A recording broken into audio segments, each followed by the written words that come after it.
Good evening, ladies and gentlemen, and welcome once again to the Audrey Jones Fieldhouse here at Techvoc High School, the home of the 34th annual Winnipeg Invitational Tournament.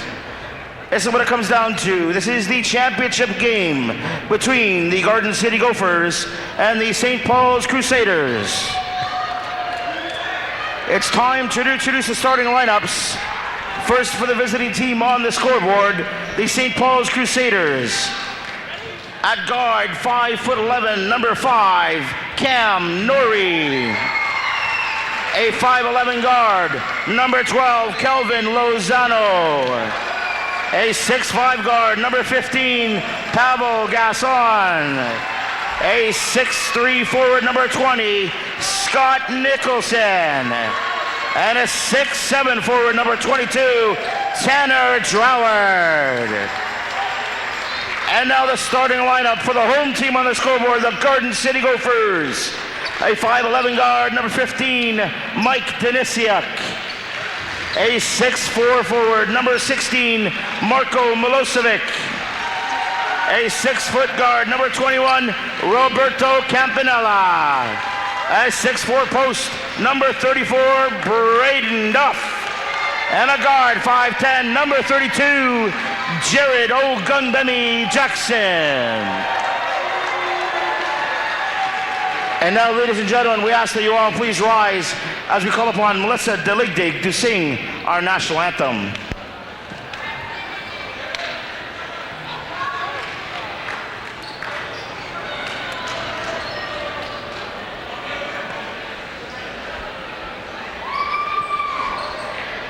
Oh, Canada, our home and native land, true patriot love in all thy sons command.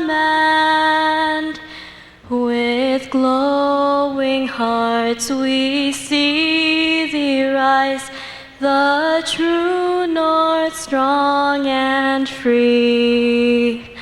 From far and wide, O Canada, we stand on guard for thee. God keep our land glorious and free.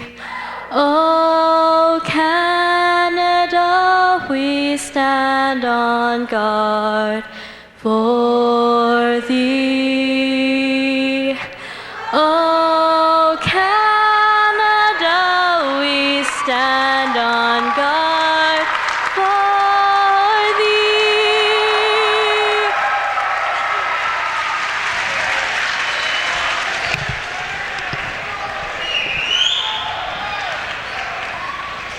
Well, we've got the introductions of the teams. We are almost ready for the championship game to start. Number 1, Garden City Fighting Gophers. They will be in the white jerseys and the home team on the scoreboard, and they are up against number 3 ranked St. Paul Crusaders. And of course, they're in the burgundy or maroon jerseys, and they'll be the visitors on the scoreboard. We mentioned in the opening, out of all the games that are being played so far in the season, and we're getting just before the playoff time, these two teams have yet to meet. Yeah, that's right, Missy. This is going to be a good one.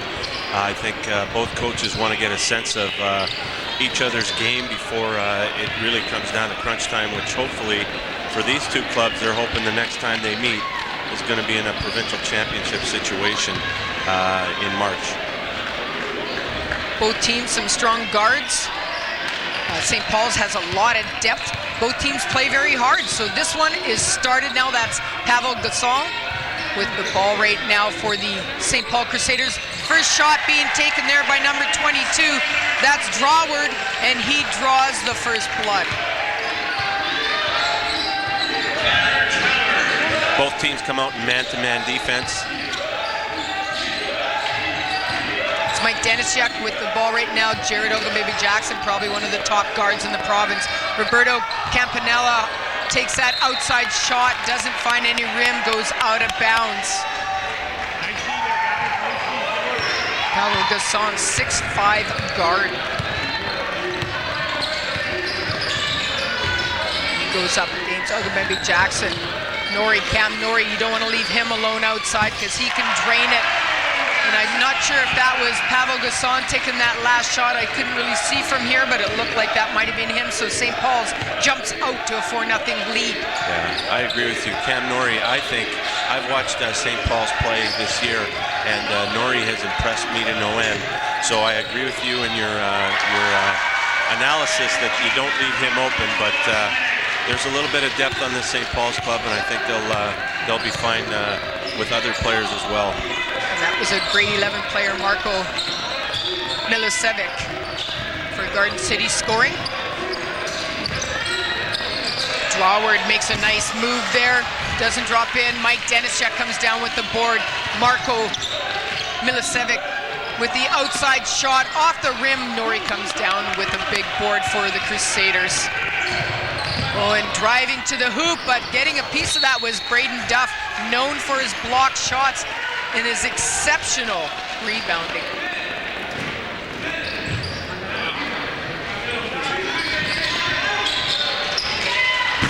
Another outside shot there by Norrie, but coming down with it was number 12, Lozano.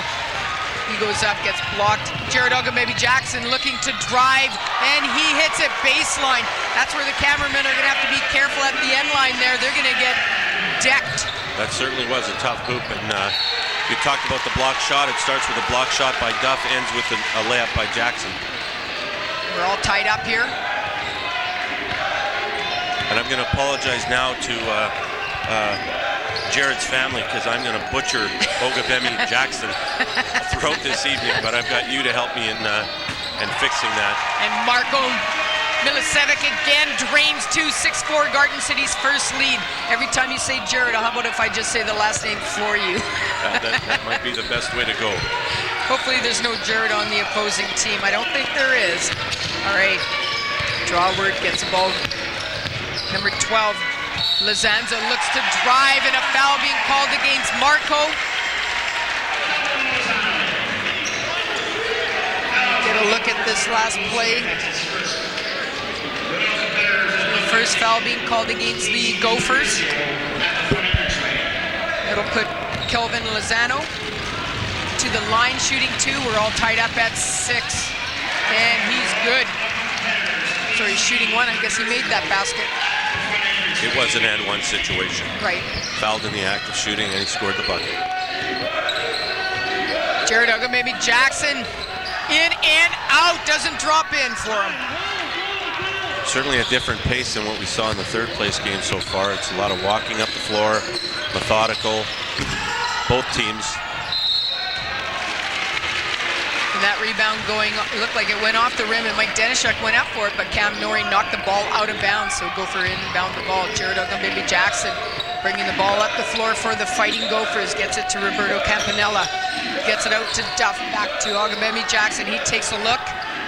Marko wide open for a 3, doesn't drain it. And that's Pavel with the fake, gets it inside, and again we're getting a call against Marko. So 2 very quick fouls being called against Milicevic. He might be taking a little bit of a break here.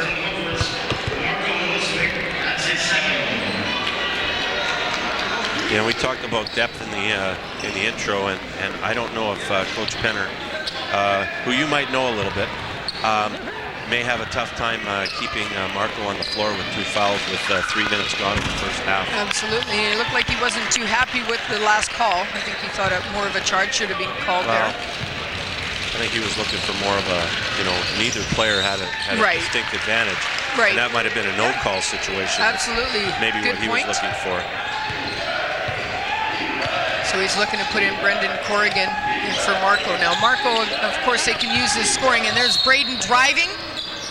He's going to go to the line shooting 2. This foul being called against number 22. That's Tanner Draward. So he draws a foul. Well, and Brendan Corrigan, to my surprise, replacing Roberto Campanella.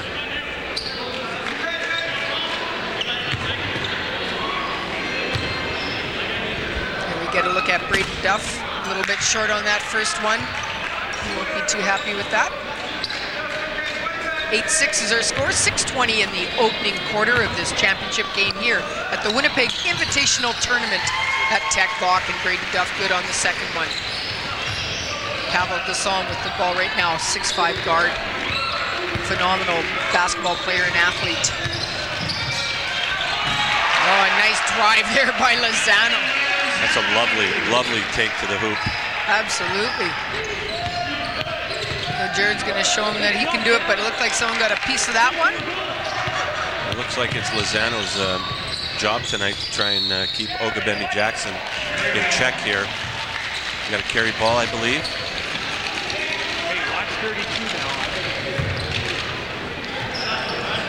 10-7.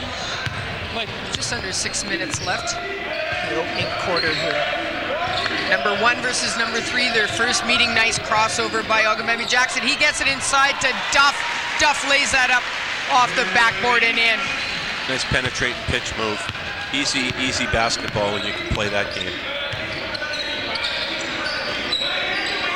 Draward makes a good move, but 3 seconds in the key.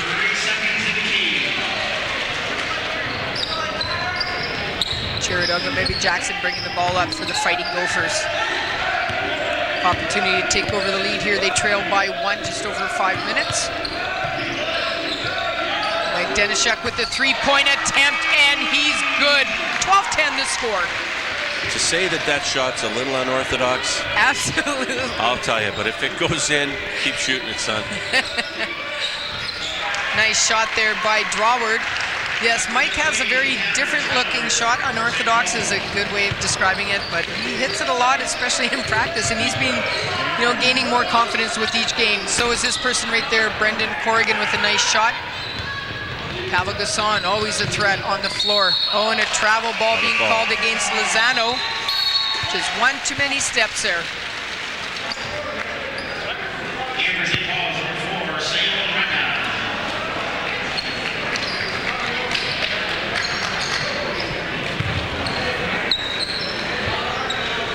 Jackson just fixing the runner there.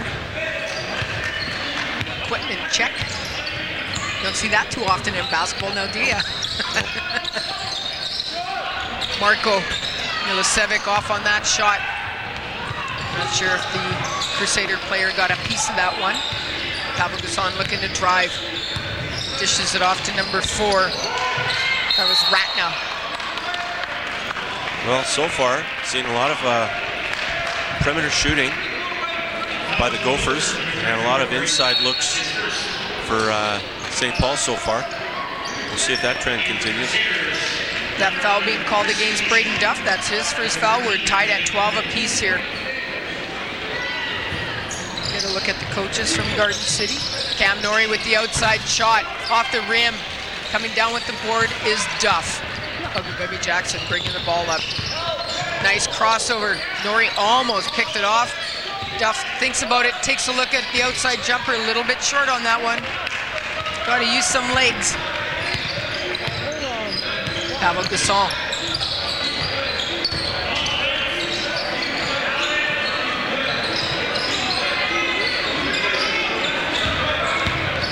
Gasson again gets the ball this time. Number 4's got it right now. That's Ratna. Oh, a nice hit from behind there. Knocking the ball out of bounds by Mike Denishuk, but St. Paul's will inbound the ball.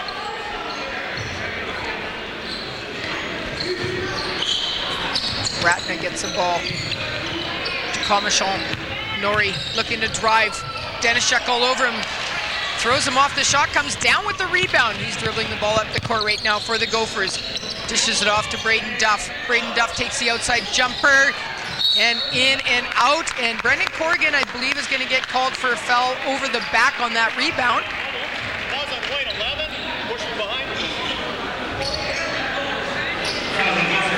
We get a look at the St. Paul Crusader coaching staff, the assistant coaches.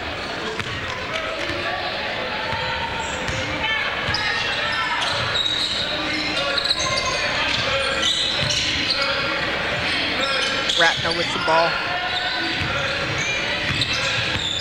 Norrie takes the outside three, doesn't drop in. Marco Milicevic coming down with the rebound. Ogumemi Jackson dishes it off to Duff. Duff goes up and he's fouled on the play. He will go to the line shooting 2. Well, there's a difference that Garden City's going to have to get a little bit of inside action to create a little bit of that outside action. Exactly. And there's a good drive to the hoop by Duff, and it results in a couple of free throws. And the foul went against Ratna, his first.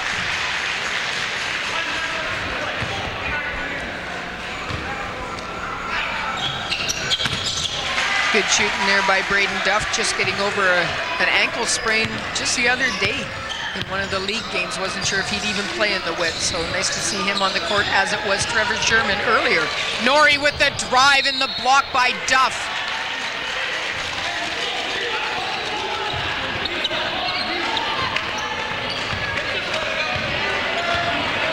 Ogumemi Jackson bringing the ball up the floor for the Fighting Gophers, gets it to Denishuk. Denishuk takes a look, gonna drive, gets it to Duff. Duff looking to go. Gets it back to Ogumemi Jackson. I don't know if we've seen Jared on the scoreboard yet. This foul, I believe, being called against Cam Norrie.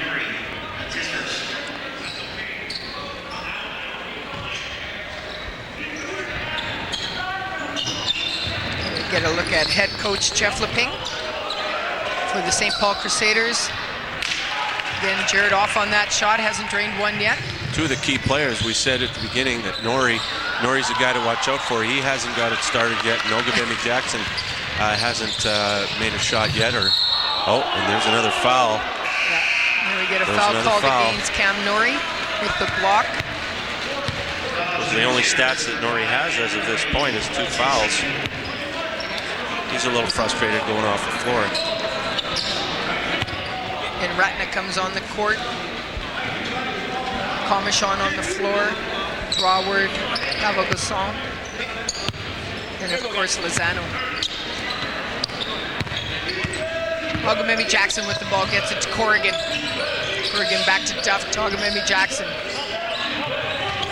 Gets it to Marco. Marco takes a look, outside shot, and it's short. Corrigan looked like he went to grab that one and it stayed on his back. How he picked up that one, I'm not sure. Great rebound. Denishuk with the... It looks circa a Harlem Globetrotters there. Yes. A Harlem Globetrotter play.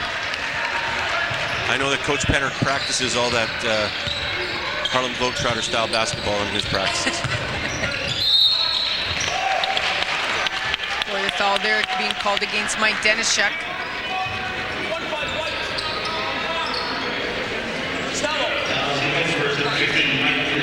That's his first foul. With a minute 35, we're shooting free throws. Oh, I know. For the penalty. At the line right now is Kelvin Lozano.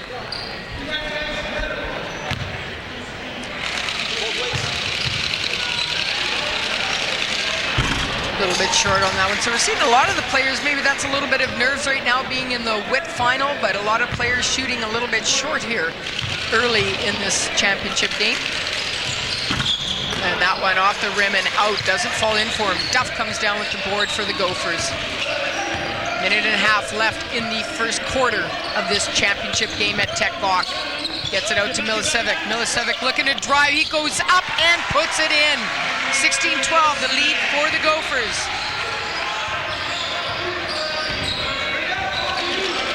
Both these teams seem very evenly matched. Outside shot, but all alone under the basket. I think he'll say that was a pass. I'm sure he will. And a great one it was. Nice spin move by Ogumemi Jackson. The crowd appreciated that move.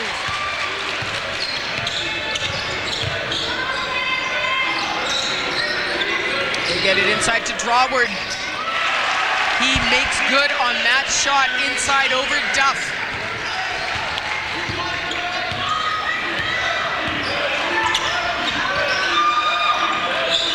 Duff looking to drive.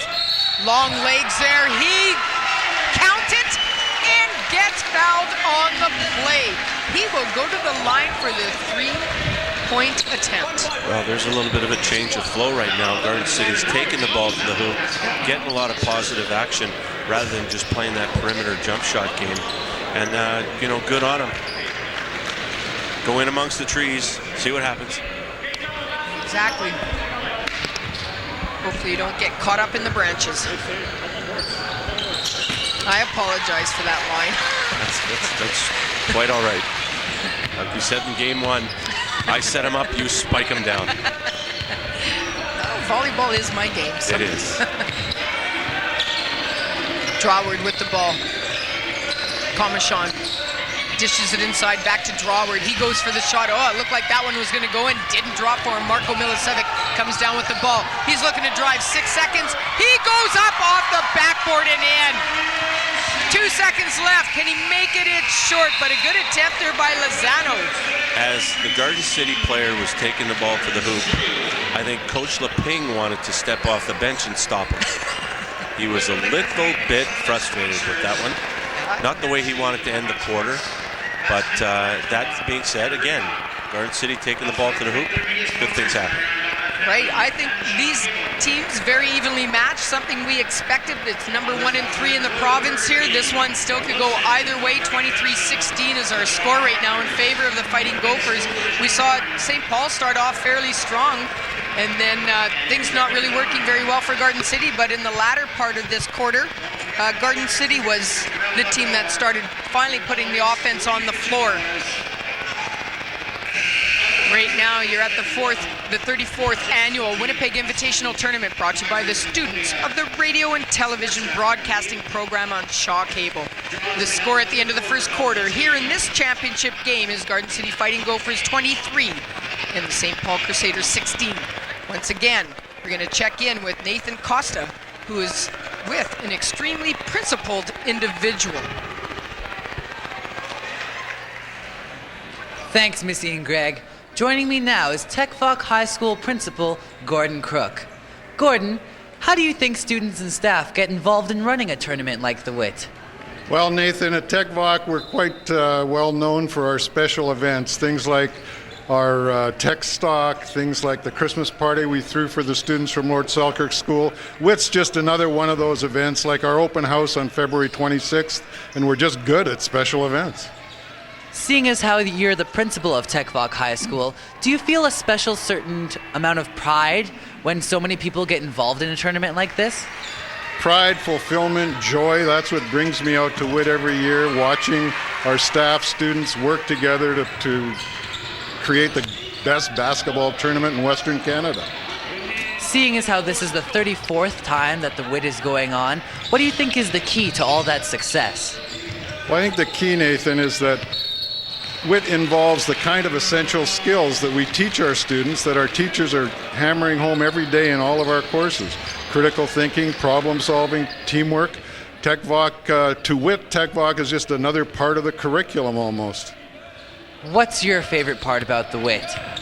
My favorite part of the WIT is everybody working together. I just love watching the final from the broadcasting control room. I like the creation of the event, that teamwork, commitment, and joy that all the students and staff have. And to this year, it was amazingly represented by our basketball team. They had a tough loss today by 1 point in a trophy game, but they were all there working to the very last second of that game, and it's that TechVoc spirit and teamwork that we all love. Thanks, Gordon. Now let's get our heads back into the game. Here's Missy and Greg. Thank you very much, guys. Great interview again by Nathan and Principal Cook. And while we were away, Mike Denisick drained another couple of big bombs, a couple big threes. Yeah, and I'll tell you, he doesn't always get that hot in games, but he's definitely stroking it tonight. Oh, yeah, so 3 for 3 from the three-point line so far. Yeah. Nice move there by Braden Duff, going straight to the hoop for the Gophers, 31-18. Gophers starting to walk away with this one, but don't count St. Paul's out. You know that they're capable of playing hard. Pavel Gusson looking to drive, and it goes in as he's wiping out on the floor. I don't know how it went in, and I don't want to speculate if that's part of Coach Leping's practice plans. Faked everyone out. But what a shot. Yeah. Ball being passed into Mike. Looked like he wasn't ready for that one. Lozano up against Denischuk.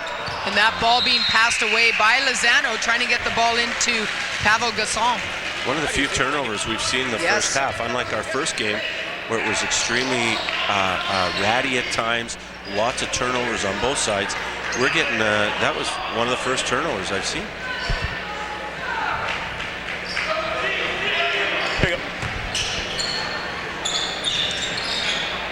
That was a quick shot of our. That was a quick shot of our broadcasting crew, doing a great job in the deep recesses of Tech-Voc High School.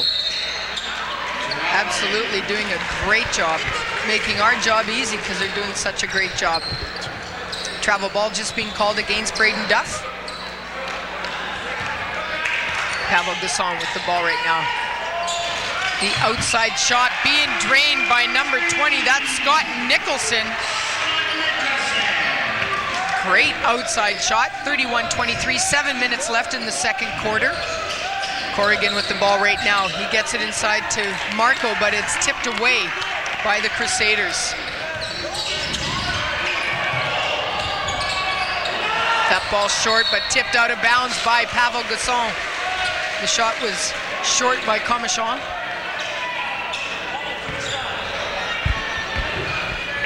Ogumemi Jackson bringing the ball up the floor.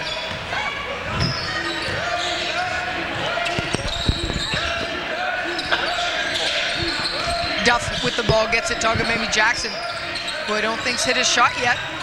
Oh, he's got a couple. Oh, does he He's have got a couple? Those the drive. acrobatic drives. Right.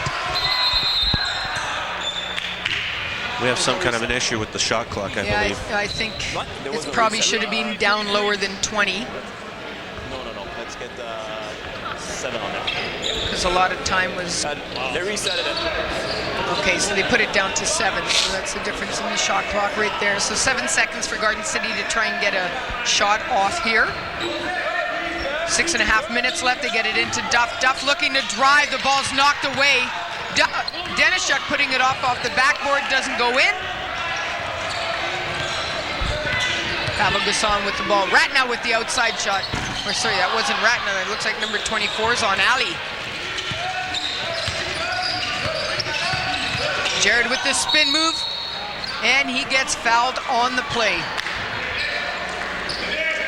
St. Paul's doing a good job of covering Jared Ogumemi Jackson to this point. Yeah, but what Garden City's been able to do is they're getting a lot of easy opportunities off penetration, and Jared, he may not be the finisher, but he's certainly getting the ball into the hands of guys that can also put the ball in the hoop. Nice move and patience being shown by Braden Duff. He goes to the line. He was fouled on the play, and that foul was going against Trevor Drawward. That's his second foul of the game.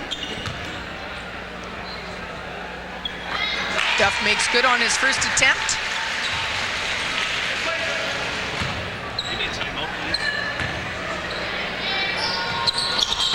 And is short on the second one. Pavel Gasson brings the ball up. Gets it to Nicholson. Outside shot by Drawward. Goes off the rim, off the backboard, and in behind, so out of bounds. We've got a timeout being called by St. Paul's. This would be one of the first timeouts that we've seen. 5:52 left in the second quarter. 32-23 is our score. We've got a timeout being called on the floor by St. Paul's. Let's see if we can listen in to one of the timeouts. I don't care where he is. We've got to step off because he wants to put it on the floor. Let's make him into a shooter, okay? Jared right now, same thing, right?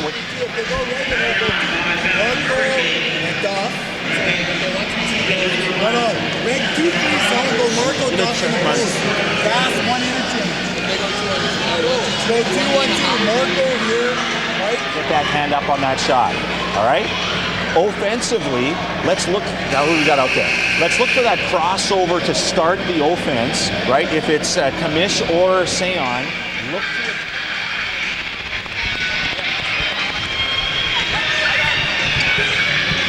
You could hear some of the coaching advice of Jeff Leping talking about watching both Jared and I think it was Braden Duff that he was might have been talking about. With Duff right now, Duff's up faking and then penetrating to the glass. They want to turn him into a shooter. They want Duff to make shots from the free throw line, not take it to the hoop and do layups. And with Jared, it's just a contained game. Don't let him get inside. Don't let him just break you down off the dribble. And pretty good advice. Absolutely. Let's see if we can execute. Yeah, absolutely. Oh, and that ball being stolen by Ratna, but then Jared Jackson comes up with his own steal. Good hustle on both teams' part. Garden City looking to reset things up. They get it into Duff. Duff again with the move, gets it out to Denishuk, who's been hot from the outside. He gets fouled on the three-point attempt. That'll put him to the line for 3. And that gives him three shots from the free throw line.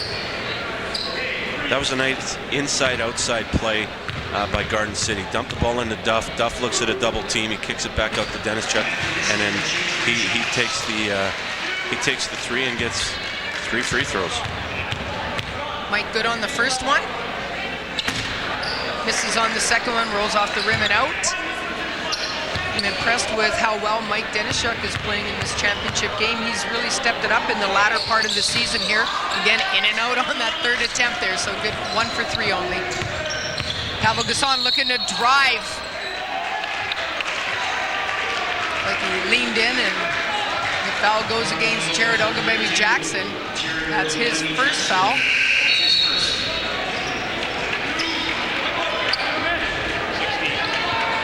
Few subs coming in. Back into the game is Cam Norrie, as well as number 13, Linton. There you go.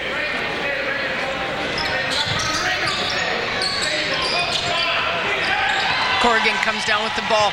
Jared looking to drive, dishes it off to Denishuk. Denishuk goes up and misses the layup opportunity. Those are the ones you gotta make. Yeah.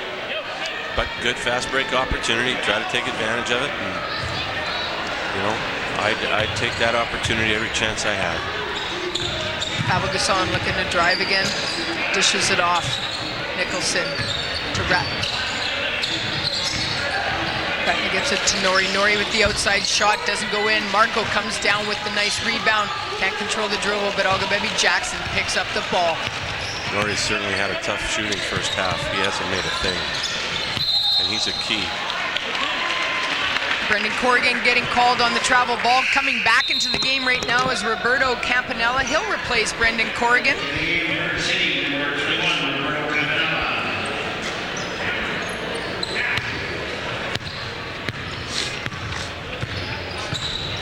Garden City hasn't scored in the last few minutes. This is always looking good in favor of St. Paul's when you kept the team off the scoreboard. And Nicholson again, I believe that's his second outside shot there, so he's draining them as well for the Crusaders. Marco gets it to Roberto Campanella. He takes an outside shot, just coming in off the bench, just a little bit off on that one, but pretty close. Pavel Gasson looking to drive. He drives and drains it. 6'5" guard, that's hard to contend with. Yeah, good decision by Pavel on that play, and very aggressive and extremely talented handling the basketball on the perimeter. Now he's matched up against Jackson. There's what Coach Leping wanted. He wanted to turn Duff into a perimeter shooter. Yeah. And there's an example. And hopefully he starts draining them. He's definitely capable of draining those, and that's where they can't let Norrie, who usually is an outside shooter, he's draining that one. That's a real good thing to see with Norrie. He's one of their go-to guys. He's basically had nothing to this point all night. But as a scorer goes, you just got to keep shooting the ball, right? Look at that take to the hoop. Beautiful take to the hoop by Norrie. Excellent. Absolutely. Going straight to the hoop, showing no fear. 33-30. So it was just 33-23, I believe it was. And now we've got 7 unanswered points being scored by St. Paul's. Only trailing by 3 now. Go ahead and give him that guy that shot. All right, just don't let him put it on the floor coming to the rim. All right. Now, offensively, we're starting to do a better job moving the ball and attacking into the key. All right? When we got open jumpers, we'll take them, but let's try to get the ball into the basket. Don't be afraid to attack Jared right off the first time we come down, hell-bent for leather. He keeps backing up and he's going to foul you. All right? Let's go. Okay, so if we can summarize what Coach Leping's looking for, he likes the fact that his team is aggressively going to the rim offensively and even attacking right at Jared, because it puts Jared in a backpedaling position, and he may only have one option, that is the foul, and that's the last guy Coach Penner wants to see on his bench. That's for sure. Player they can never afford to not have on the floor would be Jared. Braden, for that matter, as well. Top rebounder.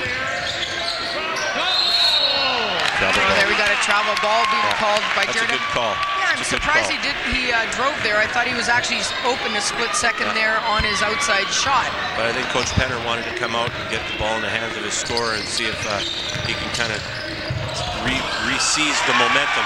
There's that penetration by St. Paul's. They're getting themselves right back in the ball game. Yeah, you can see Nicholson bang into Milicevic. But a no call there.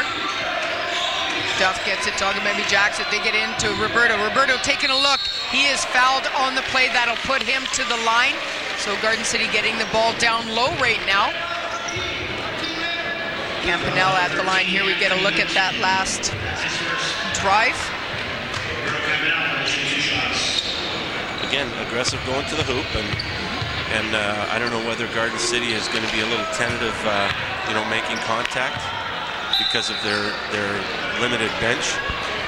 Because so far we've seen 6 players play for Garden City, and we've probably seen at least 8 or 9, if not 10, for St. Paul's at this point. So that depth question is really coming into play right now.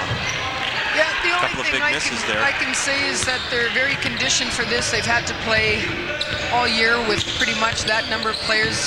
They try and get the other ones in, but unfortunately the other ones have a little bit less experience, and sometimes it shows in big games like this.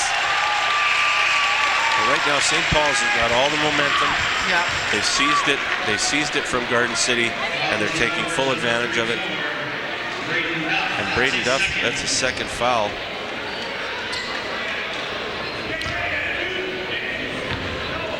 At the line right now is Scott Nicholson. This is on the first one. There's a chance to tie this game up right now. So this latter part of the second quarter is being all St. Paul's, and we are all tied up at 33 apiece. 2:36 left, and Ratton almost with the steal. I think they're looking for a foul to be called there. Mike Denishek with the ball, gets it into Duff. Very close. That could have been an offensive foul for absolutely. Sure. Oh my goodness, and Jared with that shot in and out again. It's just not dropping in. Cam Norrie can't keep that ball alive, but good hustle on his part. Right now, that's the first attempt I've seen all night of somebody trying to really turn up the volume and really, pick up the pace of this game. And good attempt, but hey, get him the next time. Duff gets the ball to Agamemnon Jackson. He looks to drive, fakes, and Pavel Gasson being called on that foul. I believe that's his second. Sorry, I forgot about his first one there. So Jared will go to the line shooting 2. Under 2 minutes, just under 2 minutes in the first half, the second quarter here of the championship game. We are all tied up.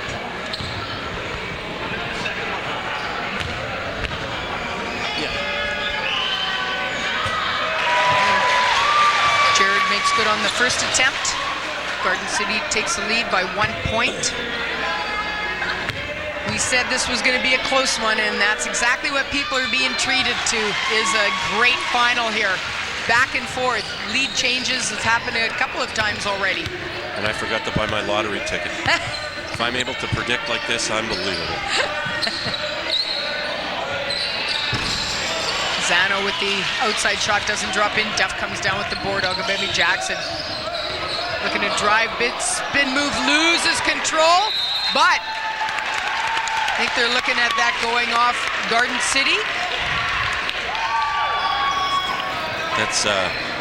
That's like stick handling in a phone booth. Yeah, I think that's what Coach Penner's telling them right now. A little too much of that. Someone's got to be open if they all kind of drop in on you. Nice dish off by Norrie. That was a beautiful pass. The action on that to get the little dump into Durward, beautiful. And again, Norrie's not doing it necessarily himself scoring, but boy, he's making other teammates look good. And there he is with a defensive Roberto steal. tried passing that one off to Ogumemi Jackson, but the steal by Norrie. Pavel Gasson going up. Braden Duff coming down with a huge board. What a pickup and pace here.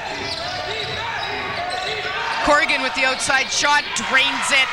This one going back and forth now. This is getting exciting. Yeah, it was kind of a slow, methodical start. It actually was, just walking the ball up both ways, and now all of a sudden, as I said before, I thought St. Paul's is really trying to steal the momentum, so they're trying to amp up the volume here. Less than a minute, 37 seconds. Ogumemi Jackson looking to drive. The foul being called against Kelvin Lozano. And Lozano, that could be his, I'm going to guess, second or third. Oh, geez, where am I? It's his first foul. Yeah, to the viewers at home, I don't know if there's a little bit of a bias here. I'm trying to neutralize the Garden City effect up here in the stands with Missy and Coach Penner being husband and wife here, but she's trying to add fouls to the St. Paul's stat sheets, which I will definitely keep her in line, folks. So thank you. Don't Someone's you worry. got to. Don't you worry. 37-35, a 2-point lead in favor of the Gophers with only 35 seconds left. We'll see if we can listen in to Coach Penner in his timeout. Handing it off, Mike. You can't get caught on that every time. Just realize it's happening and anticipate. You understand? You're getting caught and Norrie's just busting right down the middle of our defense. And then if I help, Tanner goes for a layup. Exactly. Yeah. You know it's coming. Duff, just give him room so he can slip through those. On the way. No, it's not the dribble. No. Coach Penner using that timeout to talk about that little handoff play. Penetration to the wing, Norrie comes around, and then that opens up. I always called the key area, Missy, the gold mine. And in the gold mine area, you can do all sorts of things. You can score, you can pass, you can distribute to a lot more people when you get in the gold mine area, and that's the key. And I think what Coach Penner wants his team to do is, you know it's coming. Guys, we cannot get beat on that if you know it's coming.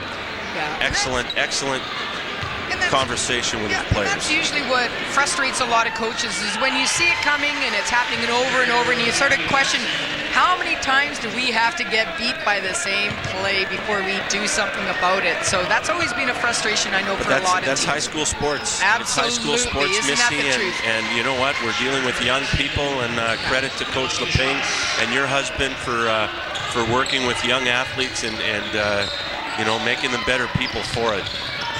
Oh, nice Move by drive. Pavel. Unfortunately, finish. didn't drop in for him. Yeah, and I know Coach Penner doesn't like to get mic'd up here because sometimes he gets intense, maybe a little passionate with his words. So we got a good listen in on that last time out. And we're looking at trying to get the last possible shot here. And Jared usually looking to take that shot. He was dishing that ball off. They're trying to defend the person that's going out to throw the ball in.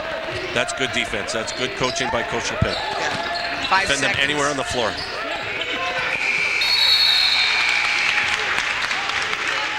So Garden City unable to get that shot off in time. There's still, according to the clock, still 2 seconds left, but I guess it was a shot clock violation. Now I think with the new rules, I'm not sure where Coach Leping wants the basketball here. Is he allowed to have it? Or he keeps it in the back court? I think that's what they're talking about right now. I think they're discussing that right now. So 2 seconds left, 39-35, 4-point lead in favor of the Gophers. This one's still anyone's game. Oh, yeah. It's gone back and forth. Very exciting championship game here at Tech Bach for the Winnipeg Invitational Tournament. We hope you're enjoying the broadcast here. The students here doing an outstanding job with the broadcast. they've been here all week, rehearsing, practicing, getting some experience, and doing a great job in both the third place championship game and our gold medal championship game. Well, I had the good fortune of teaching at Tech Voc for 12 years, Michigan, watching what Mr. DiCurzio does, and the radio, television broadcasting, the photography students, the graphic arts students, the building construction students. What they do here year in, year out is an absolute tribute to the people at Tech Voc, the staff, the administration. They do a great job of supporting this event, and I really don't know if there's another school in Winnipeg that could support an event quite like what Tech Voc does. Absolutely. Uh-oh. That ball being thrown away by St. Paul's. I believe it's 2 seconds. There was no touch on it. Yeah, it almost looked like it did go off. I thought it did touch saying someone, no but touch, they're saying no touch. So here's the good fortune for Garden City. No kidding. Ball in the front court with 2 seconds. And shot goes up, but doesn't drop in. There you have it, a very exciting back and forth championship game here so far. The first half is over. This is very close. 39-35 is our score. Again, the lead has changed hands a number of times. So far, we saw Garden City off to a bit of a slow start. Yep. And then St. Paul's really taking over there and having a big run of points. And then we saw Garden City get a bit of a lead there. And then St. Paul's not giving up at all and pulling themselves right back within the lead here. We're seeing some highlights from the first half, but I agree totally. The game kind of changed its format halfway through the second quarter when I think St. Paul's realized, hey, we can attack these Garden City, the Fighting Gophers, if you will, and have some success. So it's anybody's ball game right now. 4 points. I said it was going to be a 4 or 5 point game, and geez, I should have bought my ticket. Remember me, please. Maybe it's because you're sitting beside me. It just might bring you some good luck here. All right, we are here at the half of the 34th annual WIT Championship game. It's the Garden City Fighting Gophers 39 and the St. Paul Crusaders 35. Coverage of this tournament is being brought to you by the students in the radio and television broadcasting program at Tech Voc High School on Shaw Cable. Broadcasting students Nathan Costa and Priscilla Trimble are standing by to give you a closer look at what Tech Voc has to offer. Thanks, Missy. What an exciting game so far. Almost as exciting as the great education you can get at Tech Voc. We are fortunate to be students at this great high school. Nathan and I will both be graduating with a dual diploma. We are ready for the world of work or furthering our education at a post-secondary institution. Of course, our favorite program at Tech Voc is broadcasting. But as we've been showing you tonight, there's many more vocations for you to see. To finish off your guided tour of Tech Voc, here are more of our fellow broadcasting students. Does the theory of flight excite you? If so, take your career to new heights and soar down to the aerospace program at Tech Voc High School, where you can pursue a career in aircraft engineering, aircraft inspection, aviation machining, and many other fields related to the aerospace industry. And the great thing about the aerospace program is it's more than just books and reading. All our experience is basically hands-on. We're learning once again how to use basic hand tools, everything from a screwdriver or a wrench up to larger machines like a milling machine and lathes, and we're dealing with lots of air tools and lots of hand power tools. Learning how to use a knife and cut composites properly is even a basic skill that students need to learn. Not only do they use these tools, they use industry standard equipment and keep up to date with what is happening in the industry. We've got all the standard tools, any of the air tools, any of the power tools, they're all actually from industry, so it's all the same tools they're using in industry and we're using them here. The teachers play a huge role in the students' learning, teaching them anything from electrical work to the theory of flight. There is some theory, we got to do some physics, we got to learn some of the math behind the ideas, but we're doing lots of composites, lots of sheet metal work, we're doing non-destructive testing, we're doing electrical work, but we're doing a huge amount of different subjects. In order to experience all this hands-on learning, the students have to go through a mandatory safety program. We go through a 2-week safety program here. It begins and ends with WHMIS and everything in between, from how to use a hammer properly to understanding what the different chemicals are, because there's a lot of dangerous chemicals and you got to know how to work with them properly. Students have the option to be placed in a major industry for aerospace once reached the grade 12 level. Our kids have an opportunity to basically have a 2 to 3 week job placement in the major industries in Manitoba for aerospace. If students choose to further their education after grade 12 or as a post-high, there is a wide variety of options for them to choose from. Well, right now we're doing some work experience, so it's up to the students to really portray themselves to the employer in the best light they can. So if they do get out of here, we could be working at big places like Boeing or Standard Aero and Air Canada, if they get real lucky. There's lots of smaller shops where we do aviation maintenance strictly on the airplanes themselves. Those are more probable the places they're going to be, but if they can't find a position like that, the next best step is to go over to Red River, jump into one of the programs there and chase their dreams. For information on the TechBach Aerospace program, visit us on the web at techbach.ca or call us 786-1401 or visit us at the school, 1555 Wall Street. TechBach Aerospace, your career will take off from here. Hip to the groove, aerospace. Cut your way into an exciting career in the culinary arts industry. TechBach's Culinary Arts program is a 3-year course in which you can earn up to 10 credits.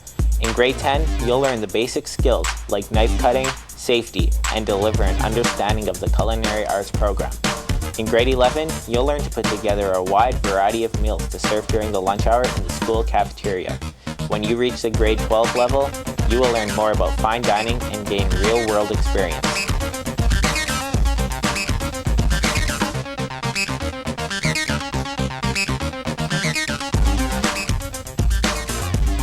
By taking the culinary art program here, the students learn various skills such as cutting with the knives, the different cuts. They learn safety and sanitation. They learn the principles of cooking, dry heat cooking, moist heat cooking, and as well then they go on to tying that all together with meal production, vegetable cookery, just a whole gamut of skills. With the skills gained in this course, students will learn to prepare a wide variety of meals. We produce all healthy products from sandwiches, subs, sushi, from fresh salads to home-cooked meals. In order to teach our students proper culinary techniques, we use all fresh products like whole meats, whole poultry. It gives them that advantage where we can produce a nicer product opposed to from opening up a bag like other places. In grade 12, students will go out into the food service industry for 6 weeks of work experience. They will receive various work experiences in different areas such as restaurants, catering companies, hotels, golf courses, and private clubs. Students who complete this course have the chance to receive a Level 1 apprenticeship. So we generally send them out to various fine dining restaurants, hotels, even the odd golf course, and the kids have 6 weeks out there to showcase their talents that they've been taught. Fine dining is a small part of the grade 11 and 12 programs here at TechBach High School. The students will research, cook, plate, and serve a 3-course meal to a selection of clients. With this experience, you will gain the knowledge to move on in your career, gain apprenticeship, and to obtain your red seal. Fine dining is a component in the grade 12 program. By grade 12, it's time to maybe showcase your talents and just to upscale a little bit more than cafeteria or buffet service. For further information about the Culinary Arts program here at TechBach High School, contact the school at 786-1401 or visit TechBach's website at techbach.ca. Do electronics or electricity spark an interest in you? Are you interested in a field that deals with computers, home repair, or construction? Then a career in electronics or electrical is for you. Electronics is a 3-year program in which students will learn many things like components, computers, and robotics. By the end of the 3 years, the students have a wide range of knowledge in electronics. What the students will be learning is the theory behind electronics and how to hook up circuits, understand why the circuits work, a lot about the different components, about how they go together and why they work the way they do. The course is taught through both hands-on experience and written work. The amount of hands-on work the students get depend on their grade level. The grade 10 side, it's probably more like 75% hands-on, 25% written work, or theory, if you want to call it that. Getting towards grade 12, we got probably a split of about 50-50. 50% theory, 50% hands-on. The students use real industry equipment like scopes and meters, but like many other jobs in the workforce these days, the main piece of equipment used are computers and professional software.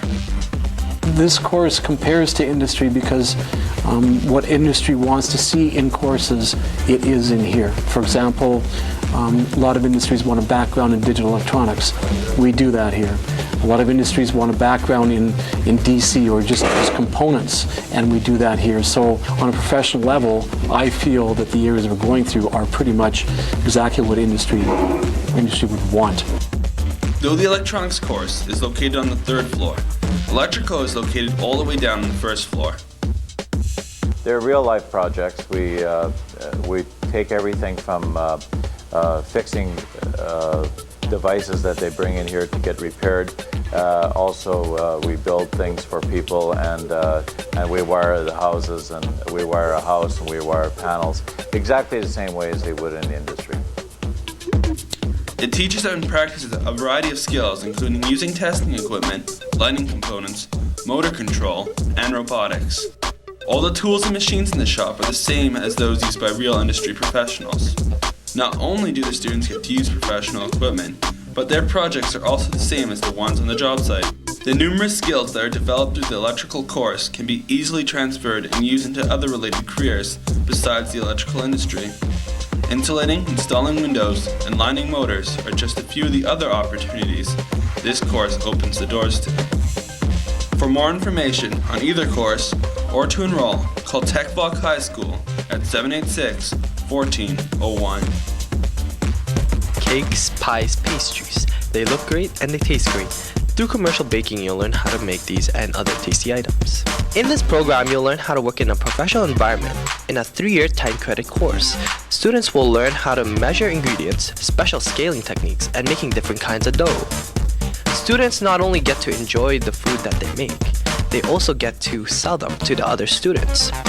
The baking cart shows off what the students have made, which the whole school can buy from. Extracurricular activities are also available for those who desire to further their education. We do a lot of volunteer work. We volunteer at the Manitoba Legislative Building, serving out about 5,000 to 6,000 pieces of dainties every year. We build gingerbread houses for the Festival of Trees and Lights. Along with the technical aspects of baking, students will also learn about safety. This includes proper handling of machinery, knife handling skills, and cross-contamination. The baking program practices these safety procedures while working with all equipment. All of our machines are very up to date with the industry. Our mixers have all the safety features on them. Our slicer, our bread slicer, has all these safety features on that too, as well as we have a roller sheeter for rolling out large pieces of dough.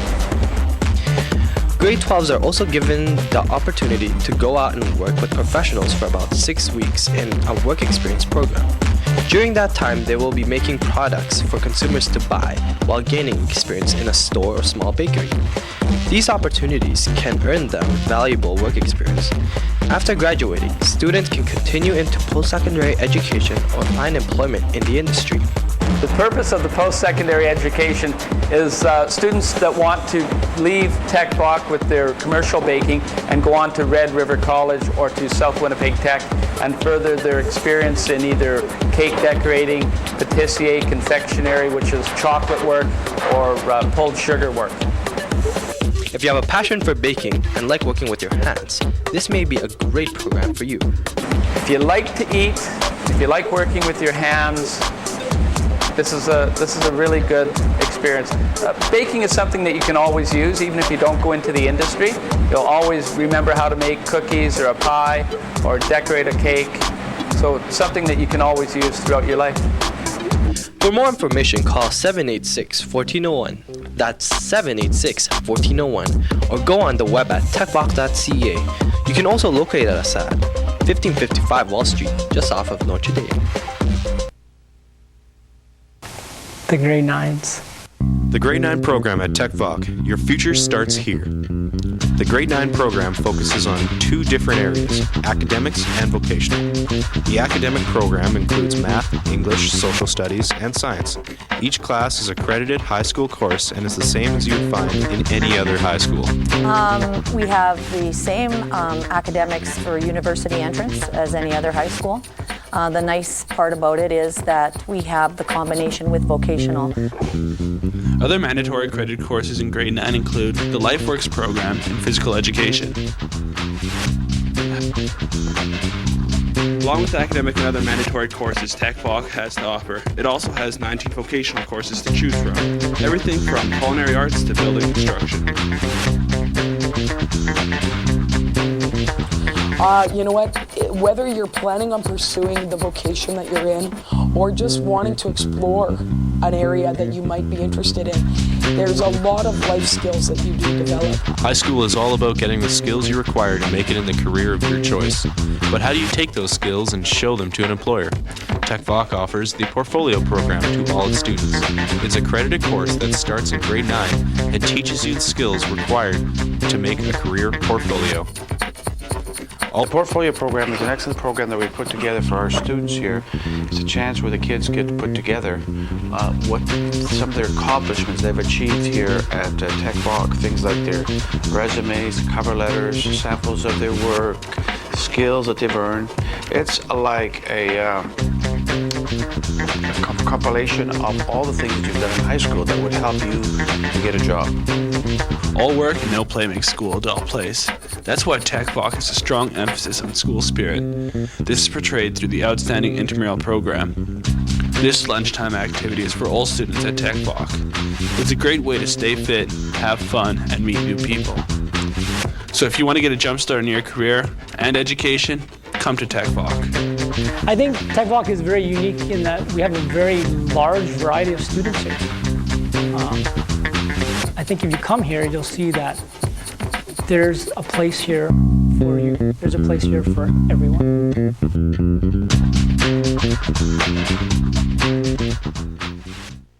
If you're a high school graduate and are not sure what you want to do with your future, then TechVoc may be the right choice for you. As Jenna Adamana shows you, the doors of opportunity will open wide at TechVoc.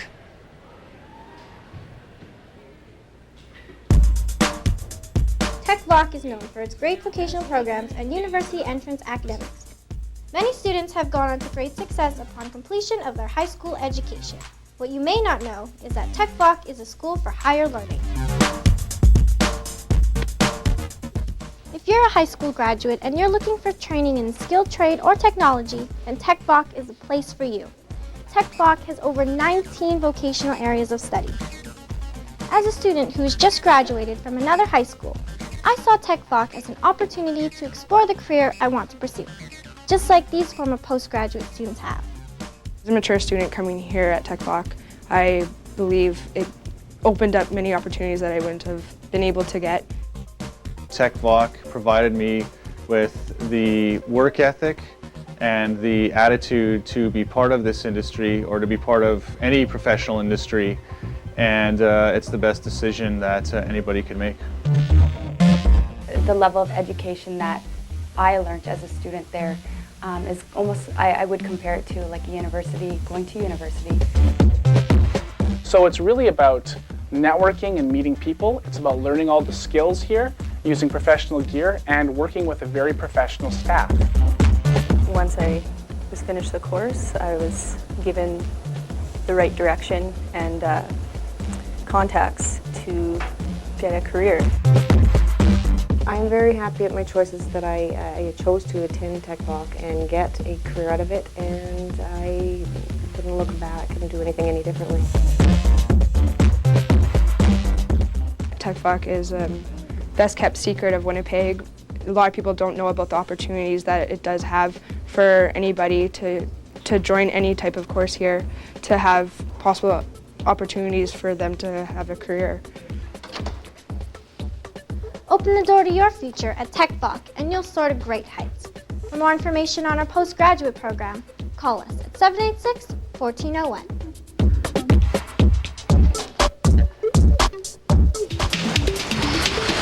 Let's talk about protecting our fresh water. There are two things we need to be concerned about: quantity and quality. The amount of drinkable water left on Earth is diminishing every day because of global climate change, and a growing population will use more water. What's left is being polluted by industry and our own activities. It's time to conserve and protect our water. For more information on how you can be more water aware, visit waterunderfire.ca. In a tiny community in rural Zambia, something magical is happening. A Care Canada program called Child Care is using the power of the internet and the power of people like you to harness a breakthrough education program for Zambia's poorest children. Visit careconnects.ca today and make this program happen. I want to be a scientist. I want to be a nurse. Point, click, change a child's life. careconnects.ca. Priscilla and I are proud of our school, and we'd like you to see just what a great school it is. So come to our open house on Thursday, February 26th from 5:30 p.m. to 8:30 p.m. Now it's time to get back to some exciting basketball action. The champion of the 34th annual WIT is about to be crowned. Calling all the action are our basketball gurus, Missy Penner and Greg Bouchard. Well, thank you very much. We're almost ready to get started in the second half action here in the championship game. We've got number 1, Garden City, number 3, St. Paul Crusaders. You couldn't ask for a better matchup. Yeah, I mean, we talked about it early, Missy, that this was going to be about a 4 or 5 point game, and neither team is disappointing us right now. One thing that's really interesting, our third place game was a very up-tempo, pressure basketball game. This one has been really a controlled game with very few turnovers, about 5 turnovers in total, both ways. And so, you know, I think both teams are getting into this second half, and both are confident, hey, we got a chance. And I look forward to it. I think the second half is going to be great. Yeah, I don't think either team's going to be holding back here. They've got one half to play, 2 quarters.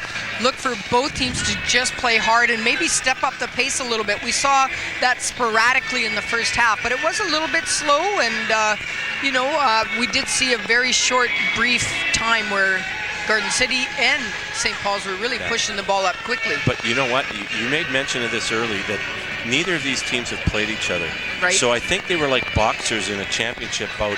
They came out, they felt each other out, so to speak, punching, Absolutely. jabbing, very controlled, very methodical, until one of the teams, and primarily St. Paul, I thought became more of the aggressor later in the second half or the second quarter than Garden City. I think Garden City pulled back a little bit too much. Yeah. But, hey, like I said, it's going to be a great second half, and thanks again to the folks at Radio Television Broadcasting here at Tech Voc for hosting us, putting up with us. And if this gentleman would sit down in front of us, we'd have a wonderful second half. Nothing quite like it. It's my brother-in-law. Just kidding.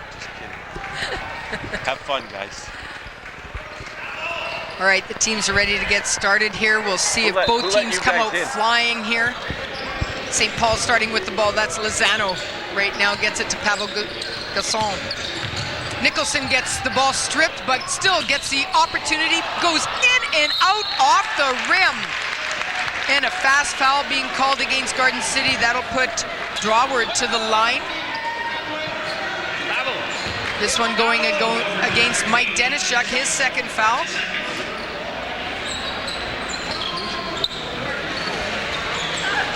And it's actually really impressive to watch, the 6 guys from Garden City. At halftime, I don't have anybody with more than 2 fouls. And as a team that's, as we said, they're the experienced team, in my opinion, because they've been to the big dance, they've climbed to the top of the mountain. The struggle for them this year is staying at the top, and that's, some people say it's hard to get to the top of the mountain. It's even harder to stay there. Absolutely. Everyone's gunning for you, but a lot of the players from last year, there's only a few back on this team, but they have been in some finals this year and won some of those big ones, so you're absolutely right. There's Duff from the outside. Just misses on that one. Nice board there by Marko Milicevic. But if I'm St. Paul's, that's exactly how I want Braden Duff to beat me. I want him to beat me with his perimeter shooting, not doing layups. So if I'm Coach Leping, that's exactly what we've drawn up on the board, and that's what we'll take our chances with that. At this point, I'm not sure if anyone from Garden City is really that hot right now. We've had Braden go in close like that, but as far as shooting from the outside, I'm not sure if anyone's really stepped up at this point besides Mike Denischuk. Denischuk was 3 for 4, my last count. And a lot of the points we're getting are actually from the line. So 39-37. Braden misses on the first one. That's a big foul for St. Paul's right now. Durwood's picked up his third. But again, the depth of St. Paul's, they'll bring somebody off the bench that'll be, absolutely, that'll replace and hopefully do a good job for them. Guy that's got to get going for St. Paul's, I still believe, is Nori. I think he's a tremendous perimeter player, and with a big save on the baseline by Nori. And Jared has got to get a little bit hot as well for Garden City. So I'd say both Nori and Ogunbemi Jackson. Yeah, I'd agree with you. I'd agree with you on that. Both. Well, Ogunbemi Jackson, he's the what do you call it? The straw that stirs the drink. Yep. And for sure, he makes Garden City go. But I still believe, Gasson is a very good player for St. Paul's. But I really like what Nori brings to the table. Yep. Pavel Gasson looking to drive, dishes it off to Nicholson. Nicholson with the outside shot. And remember, he was hot in the first half. Milicevic comes down with the board for the Gophers. Duff with the ball. Gets it to Brendan Corrigan. Gets it to Milicevic. Wide open, and he drains it. They run that flex cut, that back cut along the baseline, and Milicevic gets open pretty regular with that cut. Phil always describes him as a pure shooter. Very nice shot. Lozano looking to drive, count the basket. Foul, I believe, going against Corrigan. We've got that last jump shot by Milicevic on the screen for the viewers at home. Wide open look, and that's what Garden City will take all day. Nicholson comes out, back into the game is number 11, Comachon. Lozano to the line, he misses that one. Milicevic comes down with the board. Ogunbemi Jackson bringing the ball up for the Gophers right now. Let's see if Garden City can set up some offense here. Get it into Milicevic. Milicevic drives and puts it in. So Marco being the one that's stepping it up early in this third quarter here. 44-39 is our score in favor of the Gophers.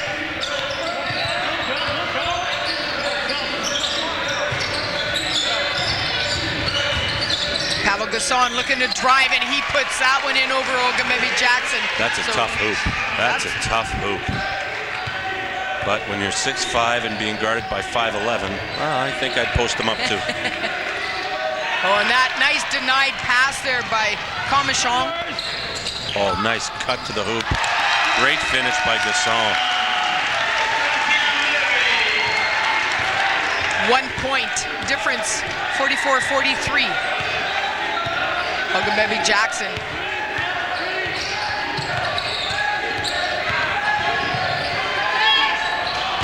And drains it. One of the first shots we've seen him make in a long time here. Hopefully that's enough to spark him. Nori with the drive, and boy, we just talked about the two guys that need to step it up for their respective teams, and they just did that. 46-45. I think both teams are getting a good feel for each other, and the game is going to be amped up a little bit more in the second half here. Ooh, tough off-balance shot.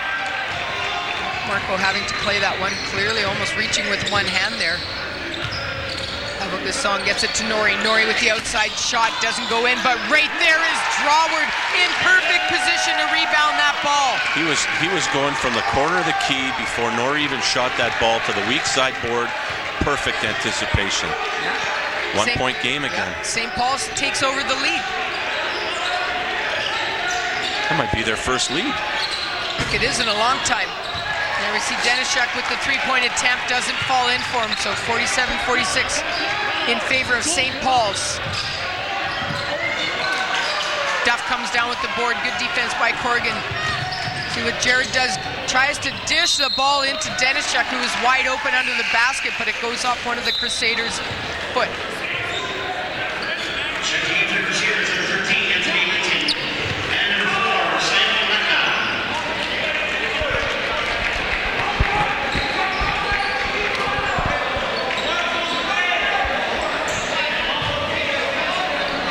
Duff to inbound the ball, gets it into Marco.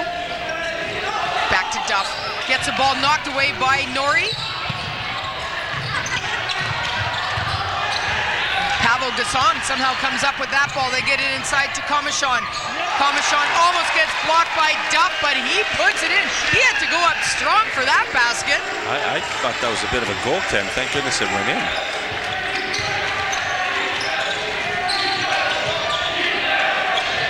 Here comes that flex cut.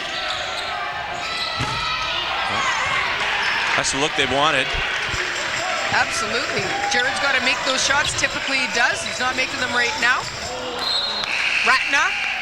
That last attempt, 49-46, one of the largest leads St. Paul's has had so far. We've got a timeout being called on the floor by the Fighting Gophers. They trail by 3. What Coach Penner's going to be looking at is, I think he's got to get his team back into the penetration game. I might be wrong, but I would say at this particular time he's settling for the outside jump shot. It's not going. I think he's going to try and convince his players they got to start going to the hoop. We'll see if we can listen into the timeout.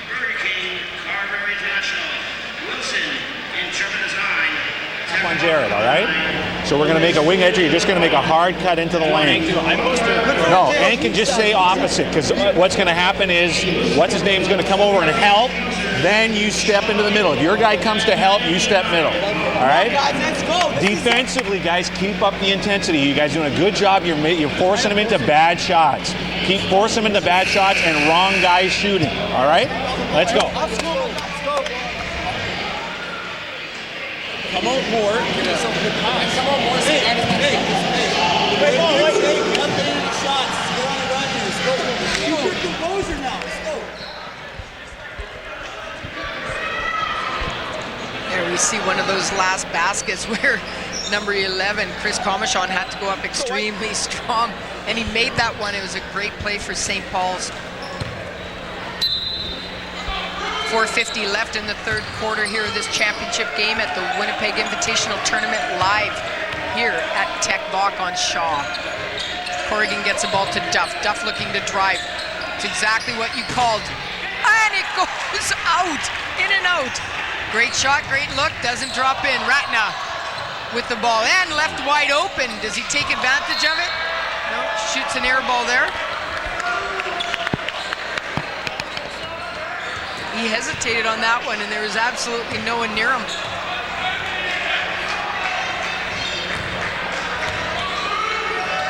Jared gets a ball to Mike.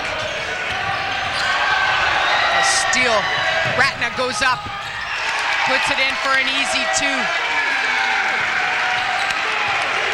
I'll tell you, Garden City better step it up. This is probably the worst showing I've seen by them this year. 51-46, Duff takes it right to the hoop. But that's his game. Yeah, absolutely. And I don't think Coach Leping is going to be very happy with an easy penetration to the hoop and a layup. Now, good move by St. Paul's trying to post up the big man. Their point guard. Oh. That looked like Jared reached forward and got a piece of him. If he would have just stayed on the ball there, he might have been okay, but that's his second foul. Pavel Gasson goes to the line, shooting 2. Roberto Campanella back into the game, replacing Mike Denishuk. Sensed a little bit of frustration too from Ogabemi Jackson after that foul, pleading to his teammates, you got to help me on that. I'm 5'11", he's 6'5", boys, we got to get some double teams down here. Yeah. And Pavel good on the first one. 52-48's our score.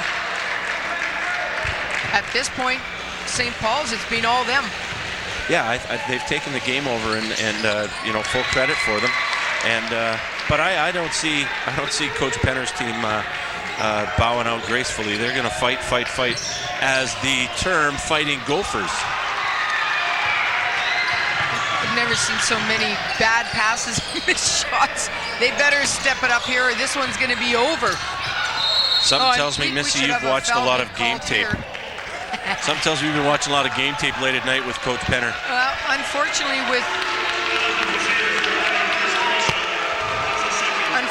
with me being their supervisor, I've gone to almost every game, so I've seen almost every one of their games this season. So I've kind of can analyze how they're playing and if they're playing well. And right now they're not playing great.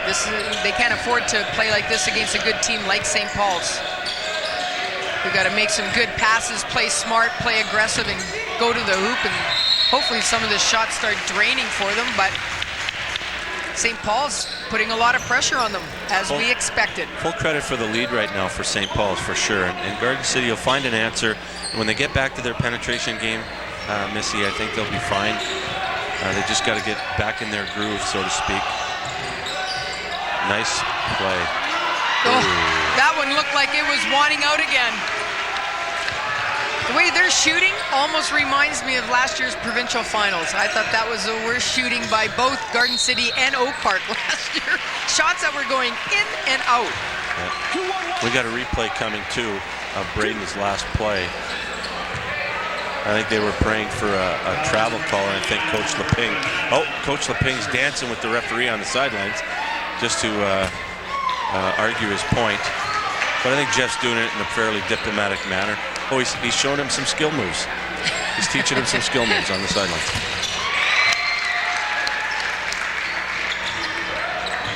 .54-50, only a 4-point lead. Still in favor of St. Paul's. Jared looking to drive, puts it up high. Braden Duff coming down with a huge board. Some contact made, nothing called there. And Pavel Gasson, nice pass there. I don't know how he got that to Ratna, but he did. Marco coming down with the board. Lots of contact happening on both sides. And Ogabemi Jackson, is he back? Well, that's a big shot, and you know, but he's a shooter, he's a scorer. There's a big difference, right? What would you rather have on your team, shooters or scorers? Give me some scorers, and Ogabemi Jackson certainly is a scorer. And he'll shoot it. He'll just keep shooting. You see that nice tight pull-up jump shot? I don't think he'll ever lose confidence in his offensive game. No. He's just been through the mill way too many times with these guys. Ogabemi Jackson coming down with that last board. Shot was taken by Norrie. Braden Duff. The outside shot, mid, drains.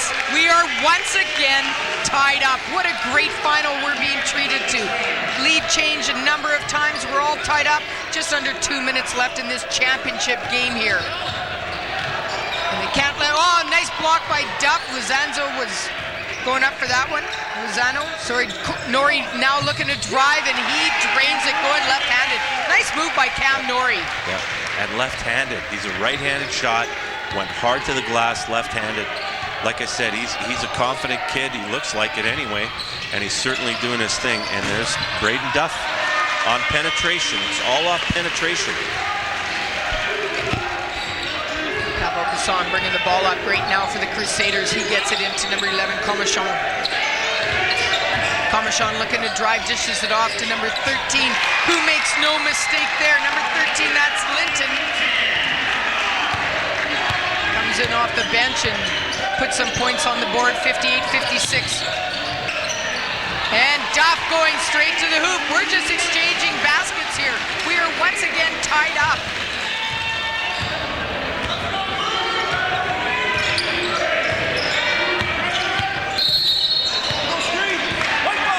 That's a good call. Yeah, that's a good call, though, Missy. There's a replay of Braden Duff going to the hoop, and he is a big, strong athlete. Awesome. He's worked a lot on his game, and it's definitely showing. You like to see when players do that. A lot of the players gaining more experience as well from playing on the provincial team during the summer. We've got a number of them on the floor right now.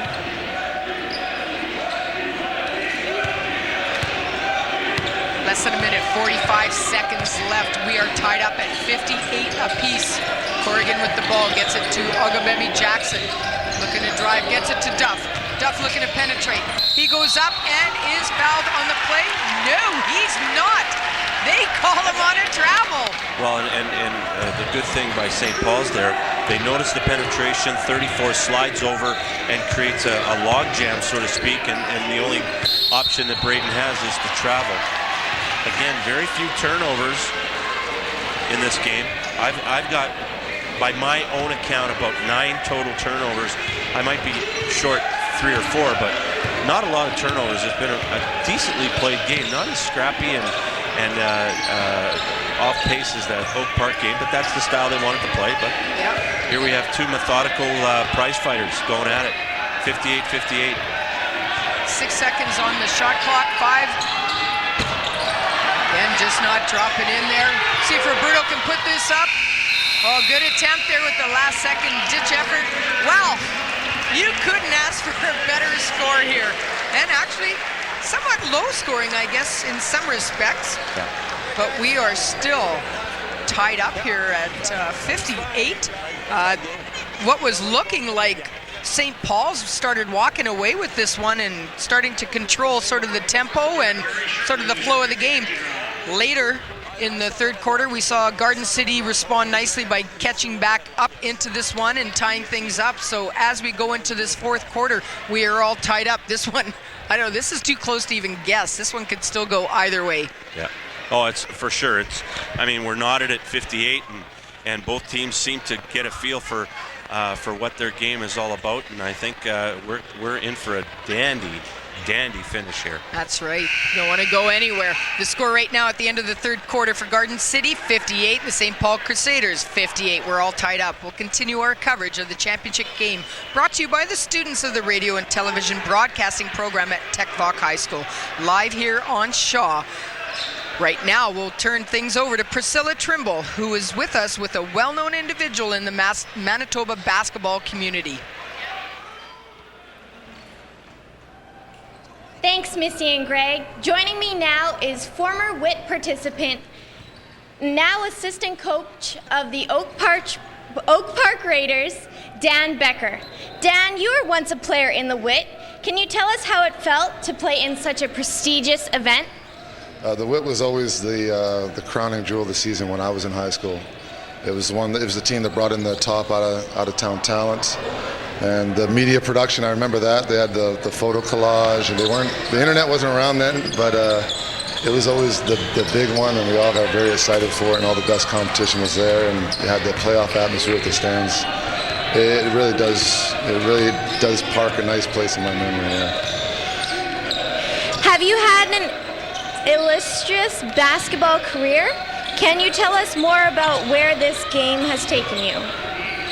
Literally all over the world, with the exception of Africa, South America. I've played in a lot of different leagues in Europe, Israel, Portugal, Spain, Germany, Luxembourg, and up into Australia and played in that league, Mexico, and every minor league in the United States and Canada for that matter. And with the national team, we went to Asia quite a bit. So I've been very lucky, and the basketball's been very good to me. Wow. Oak Park has participated in the WIT for many years. Is there a specific reason you keep coming back? Because it's the biggest Winnipeg tournament out there. We try and play in all the top tournaments. Coach Castano's done a great job with making sure that Oak Park is always in the top tournaments, and it's what our kids really look forward to. And WIT is the top tournament in Winnipeg. Thanks, Dan. And good luck to your team for the rest of the season. Now back to Missy and Greg with the final minutes of the game. Thank you very much. Priscilla, we just had a foul being called against Braden Duff. His third looked like a great block shot, and it was a late call, actually. That's what surprised me, was more the timing of that call. 60-59, 1-point game in favor of the Gophers. Jared with the ball right now. Gets it inside to Corrigan. Corrigan with the shot. Shot that one really flat. Pablo Gasson with the outside shot. That's a player you don't want to leave open either. He's got a lot of talent. And St. Paul's takes over the lead again. Well, I think it's going to be this way all the way down the stretch, and I hope for Garden City's sake, their big player, Duff, right now, he's been keeping him in the game single-handedly offensively. Don't want to see Coach Penner have to take him off the floor, but if he takes another one early in the fourth quarter, we could be seeing a sub for him. Oh, nice move by Cam Norrie, driving there. Moving around Duff. Driving left hand again, 63-60, a three-point lead now in favor of St. Paul's. Looking for a while there like Garden City was coming to life, but now it's changed again. Now it's St. Paul's back to life. Well, again, if I'm St. Paul's and Braden Duff wants to beat me out there, go ahead. And I think Coach LePink's pretty happy with that result. Yeah, well, it's a smart play right now, especially because, you know, he's not hitting them from the outside, but normally he does. Normally he can hit those shots, but he's not. So, I mean, you're taking him off the game, that's for sure. So we got back-to-back turnovers by St. Paul's, and Coach LePink can't be happy. Instead of stretching your lead, you're giving it up and giving Garden City life. And, you know, when you have a chance to put somebody away, you do the best you can. Oh my goodness! That was like one of the shots we saw earlier by Pavel Gasol. Hey? That was the same idea. Yeah. That's his fourth. So fourth foul called against Tanner Draward. And that's a big foul. That's a big foul for St. Paul's. He's a starter. He's a confident big man, grade 12. Oh no, sorry, he's only grade 11, but he certainly is one of their go-to guys. So it's going to be an interesting stretch run here for both teams. Absolutely. This one's still going back and forth. Way too close to call. It's just under 7 minutes here. 64-63 in favor of Garden City. Oh, I gotta check my winning numbers here. Sorry, folks. We bought in on the lottery of hope. Yeah, I missed the number though. Yeah, we're done. You get over there and we double that. Did you write it It was down? 778 something. You got to get this board here because you're going to miss it. Let's come down again. Let's go wing entry, Pavel. I want you cutting in. Let's look for you inside. All right? If Duff comes to help, look for Ank over the top. Nice and high into his hand. Let's go. 64-63 is our score right now. 6:57 left in the last quarter of this championship game here at the Winnipeg Invitational Tournament at Tech Vok. We are live on Shaw. This one, back and forth, back and forth. We should have counted the number of lead changes here. It's been a very exciting. We're being treated to a great game. You said it's going to be within 4. I'm telling you, it's been so close. You don't even get a feel of who's kind of going to take this over because they've taken turns. Yeah, just two evenly matched clubs, and they're doing the best they can at this time of the game.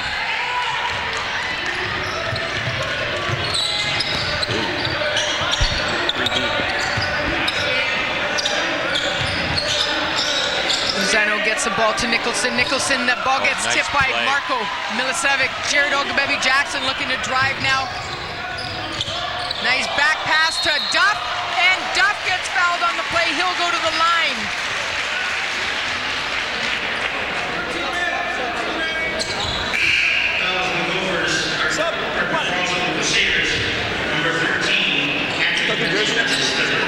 So that foul going against number 13, that's Anthony Linton. And that foul. Duff good on the first one.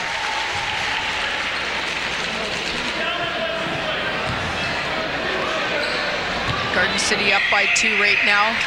And Duff makes good on both attempts, up by 3, 66-63. So Garden City in the lead right now. This is going to come down to who makes the most mistakes, I think.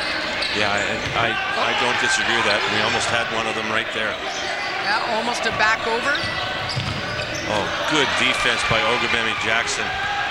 He's not giving an inch to that 6'5" guy at all. Look at him. Oh. There you go. Takes the shot, determined. gets his own rebound, and puts it in. 68-63. Still lots of time on the clock, though. overconfident here. Still lots of time on the clock. Norrie with the ball. You don't want to leave him open.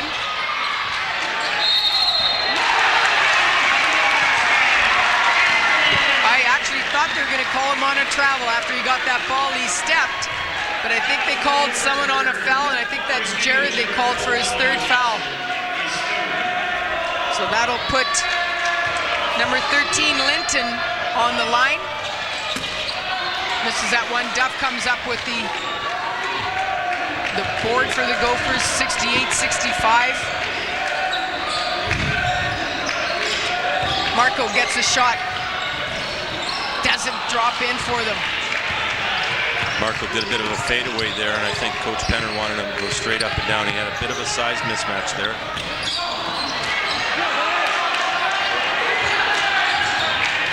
Good board there by Linton. Cam Norrie looking to drive. Denishuk's right there. They get it out to Lozano, who's wide open. Shoots an air ball. Milicevic comes down with the ball. Ogamebi Jackson, just over 5 minutes here. 3-point lead. This one still an awesome final. Could go either way. Lots of time left on the clock. They get it into Duff. Duff looking to penetrate. He goes up. Looked like he got blocked on that shot. Lozano looking to get the ball inside. Norrie does a spin move, goes up and puts it in. Man, he's eating them alive penetrating. That's a tough hoop. That's a tough hoop. And we said it earlier. I made mention that I think Norrie's a critical piece to the puzzle for St. Paul's. Yeah. And he's stepping up when it counts, especially right now. Yeah, you called that one, and he is definitely doing that for them. And Milicevic with the three-pointer, 71-67, 4:22 left. Oh my, this one's getting exciting, eh? Both teams stepping up here. Both teams are playing really hard. Coaches have to be extremely pleased with what they're seeing out here, win or lose. Travel ball being called that time against St. Paul's.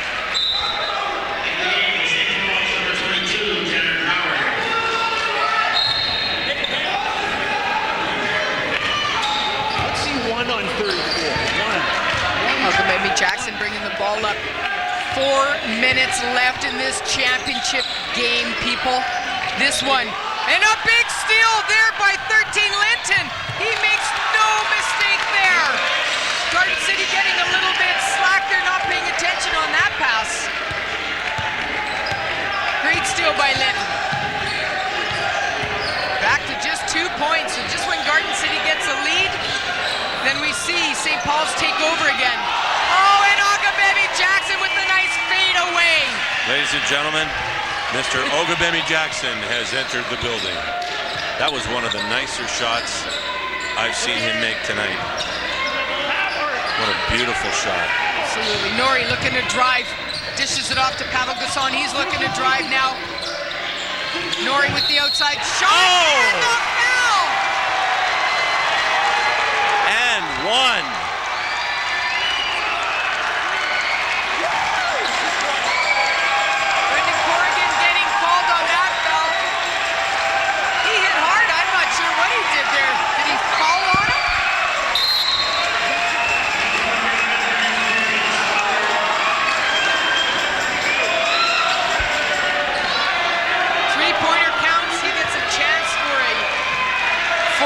Here. And he makes it. We are tied up again. We're tied.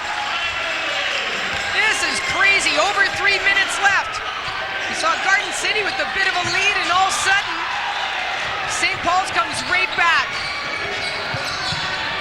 Ratna gets the ball. Pavel Gasson.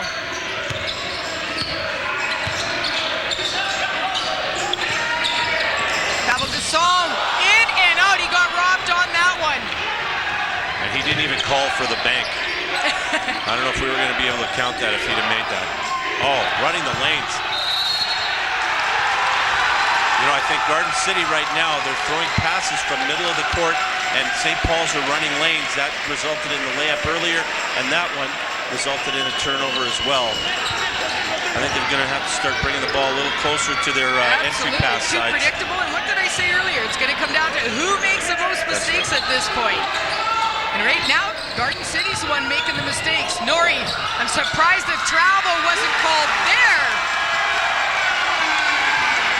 If you've called those other ones, you've got to call that one. I'm sorry, but St. Paul's takes over the lead on that one, 75-73. Just over 2 minutes left.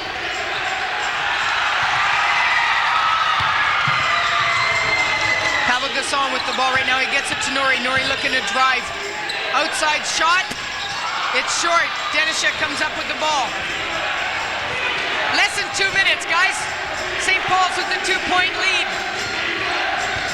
As of late, I would almost say that this is looking like St. Paul's has an advantage, but Ogababy Jackson drains. Was it a 2 or a 3? A 2. It's all tied up. We've got a timeout being called on the floor.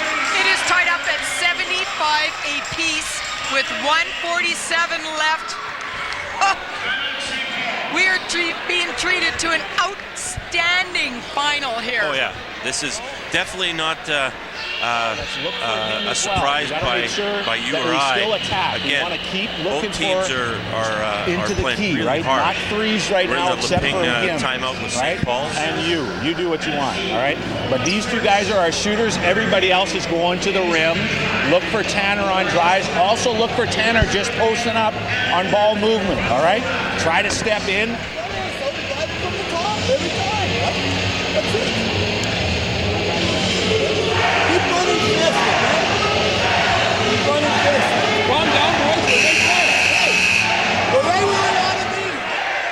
You know what's interesting coming out of that timeout, and I know the game is tied and there's no reason to play panic, but it's interesting to watch Coach Leping in his timeout and Coach Penner, and both are good communicators. There's nobody getting excited, and if you're too excited, I think it rubs off on your players, and then your players go out and don't want to make a mistake. But I think they set a calm in their teams by the way they approach their timeouts. Both gentlemen are really good at making sure their players understand exactly what they want to execute. Yeah, and just getting them to focus on what needs to be done here. Norrie looking to drive. Gets it to Lozano. Lozano left open there, but doesn't take advantage of it. And Norrie looking to drive, and he puts it in. This is going to come down to who wants it more. Minute and a half. 2-point lead for St. Paul, 77-75. This could come down to who's got the ball last. Ogababy Jackson ties it up. They're calling for a 3. Referee signal 2, I believe. And that shot going off the backboard. Is it tipped in? No. When they're out of bounds, Cam Norrie tried keeping that one alive. You got to appreciate that effort. Minute 8. We're tied. It's going to come down to who's got the ball last. That's my thoughts right now. This has been a whale of a final.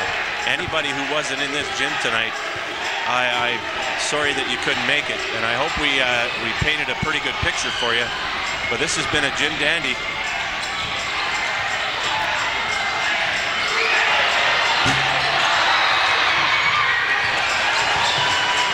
Brendan Corrigan keeps that ball alive. We're less than a minute, guys. 45 seconds.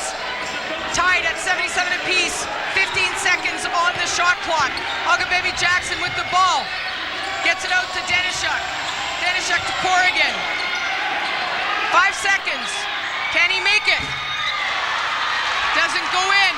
27 seconds left. They're going to slow things down. St. Paul's with the last shot. They want to run the clock down because that only gives Garden City a few opportunities here. And I just saw Coach Penner go over to the bench and wants a timeout if there's a stoppage in play. And we'll explain what happens with the new rules. Shot clock violation, 2 seconds. And guess what? We've got overtime. Overtime. Oh my goodness. You couldn't ask for a better final.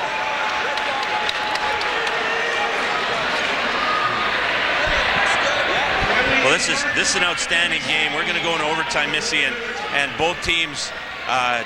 We said it might come down to the last possession, but Well, I'll tell you what I was surprised at that last possession here was St. Paul's did a great job of moving that ball around, but they ended up with, was it number 13, Linton, wide open. Yeah. With Marco lost him, and he had an open shot, and he passed it out. He had a chance. I mean, you got to take that shot. There's only 2 seconds. Garden City doesn't have a hope of getting a shot off, so why not take that shot? Look for Tanner. So we got free basketball right now. Right, We're going want to try to get it inside a little bit, get some easy coach's timeouts. Right, like. Defense is going to win this game. We play 5 minutes in overtime here. We are tied at 77 apiece here. This one still anyone's. You knew this was going to be close. You knew they were well matched. They both have strong guards. St. Paul's a little bit more depth and a little bit more size. But again, you got to give credit. Got to give credit to those Fighting Gophers, and I think they live up to their name tonight because they are battling like nobody's business, and nobody from their starting lineup is fouled out. Yeah, and again, that's understanding how to play the game, in my opinion. Both very impressive teams, well coached, and I like the way they play. They play hard, not dirty. They play hard. It's a jump ball. I can't believe they're not jumping it in overtime. I wouldn't know, but I would have thought they would jump it. I would have sworn it was a jump ball situation in overtime. 5 minutes. They're playing alternating possession. Broward takes the shot, it's short. Denisha comes up with the ball. Challenged by Duff, and Duff doing really smart. Just going up in the lane, putting a hand in the shooting area. Ogabemi Jackson up against Lozano, nice spin move. He goes up, count the basket, he's fouled by Nori. Nori almost took him out. 2-point lead now for the Gophers. Ogabemi Jackson goes to the line. Here's the shot on that one, and I think they caught a little body. Cam Norrie came by with a little body as Ogabemi Jackson is taking the shot, and I think that's a good call. Absolutely, Ogabemi Jackson. Not that I would ever. On that one, in and out. Not that I would ever question referee Cusbett. He's a wonderful referee, and I think that was a real good judgment call on his part. Oh, nice steal there by Milicevic. Oh, look at them on the floor. Yeah, kick ball. Ogabemi Jackson kicked that ball. And that's, and he's even saying, nodding. Yeah, he's saying my fault. Yeah, my bad. My bad. Yeah, I like when players do that. I like it. I like it more when coaches, acknowledge that, hey, the call is right. Let's move on, Absolutely. Norrie with the outside shot. Doesn't fall in, but St. Paul's comes down with the board. They get a new 24. Norrie again with the ball. 79-77, 4 minutes left in OT.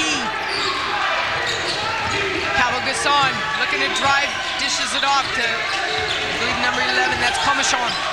Norrie gets it to Pavel, but it goes off his hands and out of bounds. That's pretty good defense by Garden City. They didn't give him any openings. They really took a lot of stuff away. That was an awesome possession defensively for Garden City. You make a stop like that, it's important to make a score now.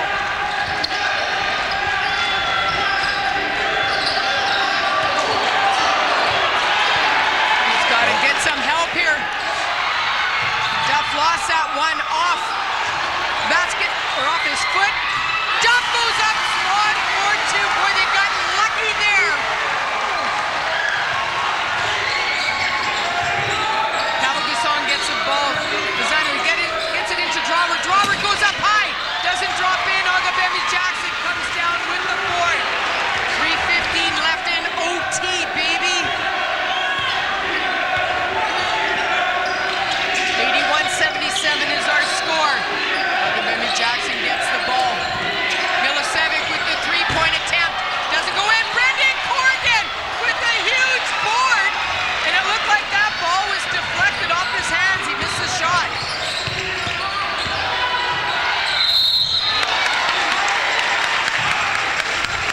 And Milicevic getting called on that foul put Norrie to the line. Again, a display of good sportsmanship, helping him off the ground there. It's also a nice thing to see, especially in a big game like this. Norrie takes the first one, misses. A shot going off the back of the rim. 2:49 left. on the second one, 81-78, only 3 points One here. possession game. Absolutely. It's a one possession game right now. This one, still anyone's. Looks like Garden City has stepped it up a little bit, but I'll tell you, St. Paul's is not saying this is over. And that ball almost stolen. You cannot, St. Paul's, you cannot give up those long rebounds at this stage of the game. Absolutely. Good play by Marco. Jared missed that last shot. Marco getting that rebound. Overtime, 81-78. They get it into Duff. Duff puts it up. Gets fouled on the play. Gets a chance to go to the line. That one called against Drawward. And you know what? I think that's his 5th. Yeah. In disqualifying I think foul. that's 5. And I mean, not that they've called it yet to this point, but I thought Duff pushed off a little bit. He leaned in. But both teams have kind of done that and it hasn't been called yet. So what do you think? Probably a good no call at that? They haven't called it yet, or? Just over 2 minutes left, 2:09, 81-78. It's so loud in this gym, I'm not sure if we could actually listen in, but we'll see if we can listen in to one of the little timeouts here. And it's not a timeout situation, it's Right. just a 5 fouls. 5 fouls. Yeah. You get time to make the sub. As soon as the sub's made, you're supposed to get back on the court and play. You can't use a 5 foul situation as a timeout Right. situation. Good call, Coach Bouchard. Now that all timeouts have to come through the bench, the scores clock, it's a little, you got to be a little craftier on how you call your timeouts and set up your timeouts. Braden misses the first one. And ladies and gentlemen, I see Coach Penner up here with me, flinching a little bit on every miss that Garden City makes, or doesn't make, sorry. We're back to a 4-point lead, and it's a 2-possession game, so we've got to score for St. Paul's at this particular possession. And Duff comes down. Oh, it looked like he had the board, and Norrie stole it from him. Good steal by Norrie. That's something Garden City can't afford to have happen. And Pavel Gasson, Duff comes down with it. Oh! And then it's stolen again. I think they're looking for a foul there, and no foul called. There's a little bit of a scramble situation. Good fortune for St. Paul's. Yes, for sure. They have a higher being looking after them tonight. And Marco going up for getting fouled on that play. He'll go up for 2, or go to the line for 2. 82-80. A minute and a half left. That's that fadeaway shot, though. I don't know if I'm a big fan of the fadeaway. Creates some opening, though.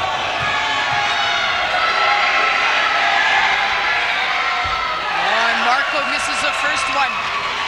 Both teams struggling from the line in the late part of this game.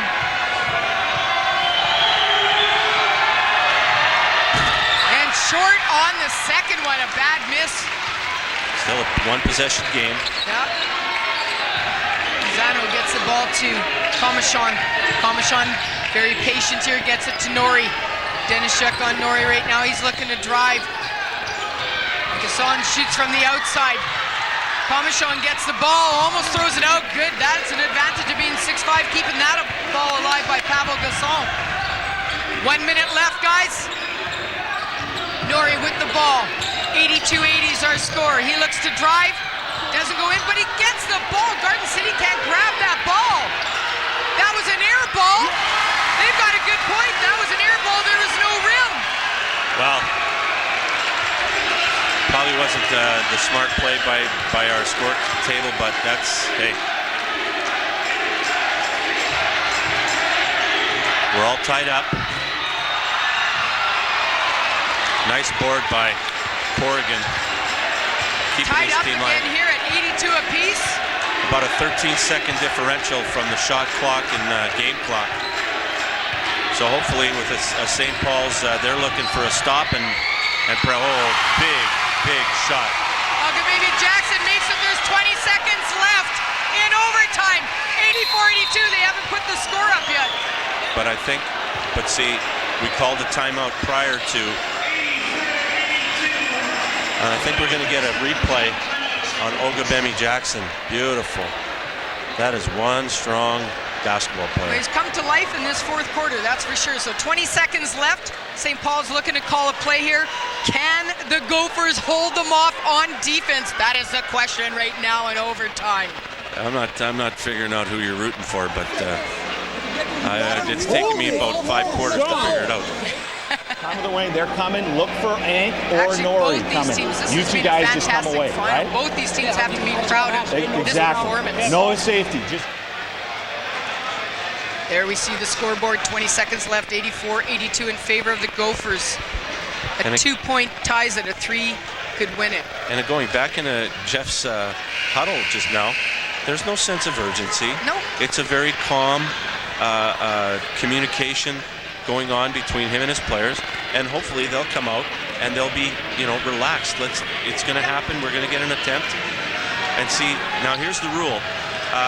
After the score, timeout's called, but now St. Paul's gets it at half court. That's the international rule with respect to the timeout.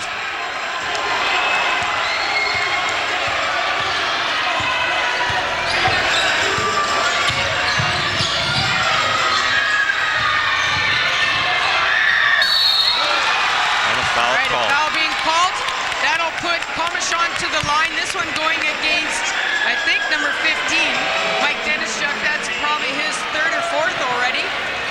I've got him at 3, and I think the score clock indicates 3. Now again, Coach Penner wants a timeout if both free throws are made, and then that'll bring the ball to half court for Garden City. But talk about shooting under pressure here. Can Comachon do it? Can he tie this up here? He's short on the first one. 6 seconds left. But if they miss this shot, or even if they miss this, they can get the rebound. So this rebound becomes critical. This will be a huge board for either team.